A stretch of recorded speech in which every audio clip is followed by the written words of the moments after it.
All right, now that we're finished with our assessment of the car wash bay, and we've taken a good look at all of our nozzles and all the equipment inside, we're going to go over one additional thing. You may or may not have a RainX arch system at your location. This particular site does. Now what the RainX system does is it works completely independent of the car wash controller. Outside at the entrance of the car wash, you'll actually have a push button.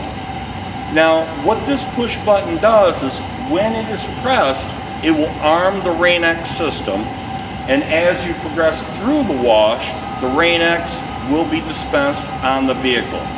So when I press this button, we're going to arm the system for 90 seconds. Now there's a 90-second window that you can drive through the car wash, which we talked about earlier.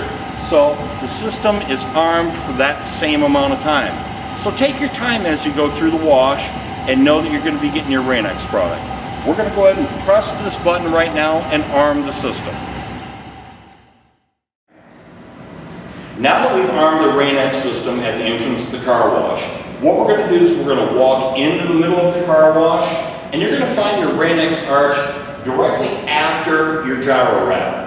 Your RainX arch has a plastic manifold with K nozzles on it. Now, once that's armed, the system is going to be armed for 90 seconds.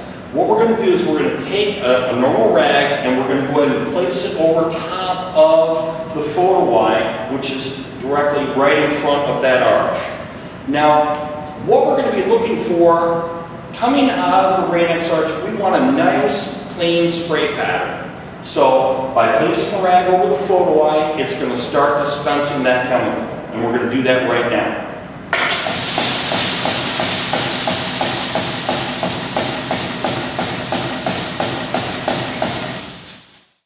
All right, now that we've tested our RainX arch, what you're going to notice is the lower nozzle is going to have a little bit of drip coming out of it, and that's perfectly normal.